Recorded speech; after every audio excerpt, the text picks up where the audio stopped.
Good morning, ladies and gentlemen. Such that the benefit of lower prices at the time was passed on to consumers. This was welcomed by all and sundry.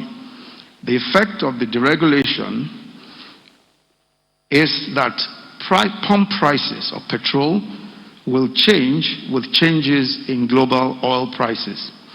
This means, quite regrettably, that as oil prices go higher, we could see some increases in pump price.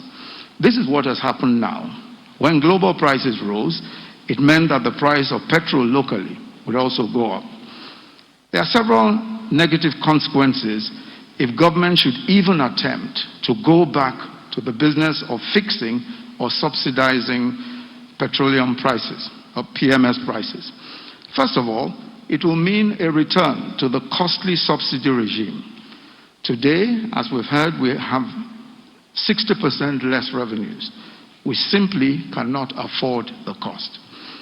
The second danger is the potential return of fuel queues, which has thankfully become a thing of the past. Nigerians no longer have to endure long queues just to buy petrol, often at highly inflated prices. Also, as I hinted earlier, there is no provision for fuel subsidy in the revised 2020 budget, simply because we are not able to afford such a cost. If reasonable provisions must be made for health, education, and other social services, we simply cannot sustain petroleum subsidies.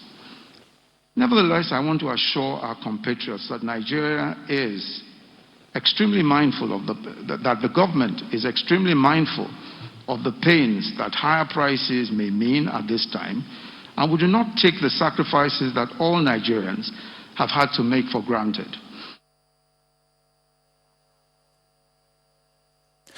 On his part, the Secretary to the Government of the Federation, Mr. Boss Mustafa, explains that the retreat will also help participants deepen their understanding on the best practices towards ensuring effective delivery on government business in the next 3 years. Performance Review Retreat.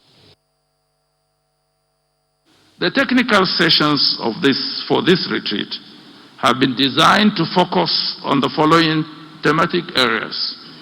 1. Overview of economic sustainability plan and imperatives for success. 2. Experience sharing on driving growth in a crisis, lessons learned and delivery. 3. First year scorecard and summary of ministerial MDA performance, independent assessment. 4. Reflection on ministerial performance. 5. Delivering the presidential legacy, a collective responsibility. And 6. Managing relationships between ministers and permanent secretaries / CEOs of parastatals to accelerate delivery. 7. Vision in the future, review of key priorities and the presidential legacy for the next 2 years, dealing with economy, infrastructure, fighting corruption, and security. 8. Delivering government agenda, the imperative of revenue mobilization and enhancement. And 9. Panel session on collaborating to deliver.